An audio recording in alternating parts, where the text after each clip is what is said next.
उपनिषद की कहानी।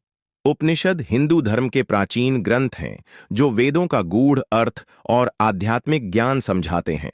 उपनिषद शब्द का अर्थ है गुरु के पास बैठकर ज्ञान प्राप्त करना।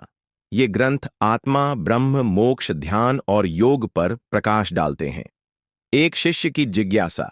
एक बार एक जिज्ञासु शिष्य अपने गुरु के पास गया और प्रश्न किया, हे गुरु, इस संसार का सबसे बड़ा सत्य क्या है? गुरु मुस्कुराए और बोले, इस ब्रह्मांड में जो कुछ भी है वह सब ब्रह्म है। शिष्य ने फिर पूछा, ब्रह्म क्या है? गुरु ने उत्तर दिया, ब्रह्म निराकार, अनंत और शाश्वत है। वह हर जगह व्याप्त है। उसे जानने वाला व्यक्ति मोक्ष प्राप्त करता है। शिष्य ने पूछा, मैं उसे कैसे जान सकता हूं? गुरु ने समझाया, तू स्वयं ब्रह्म का ही अंश है। जब तू अपनी आत्मा को पहचान लेगा तो तुझे ब्रह्म का भी ज्ञान हो जाएगा। यही तत्वमसि, तू ही वह है, का रहस्य है। महत्वपूर्ण उपनिषद और उनकी शिक्षाएं। एक, ईशोपनिषद।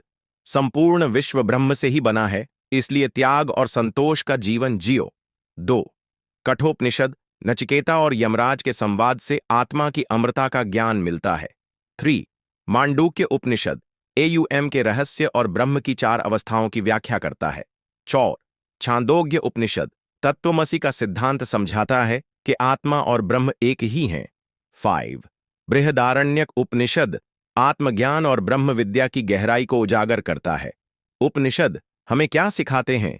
आत्मा और ब्रह्म एक ही हैं। सच्चा ज्ञान पाने के लिए ध्यान, योग और आत्मचिंतन आवश्यक है। मृत्यु के बाद आत्मा नष्ट नहीं होती, बल्कि पुनर्जन्म लेती है। सत्य, अहिंसा और प्रेम ही मोक्ष का मार्ग है। उपनिषद हमें आत्मचिंतन और जीवन का सही अर्थ समझने की प्रेरणा देते हैं।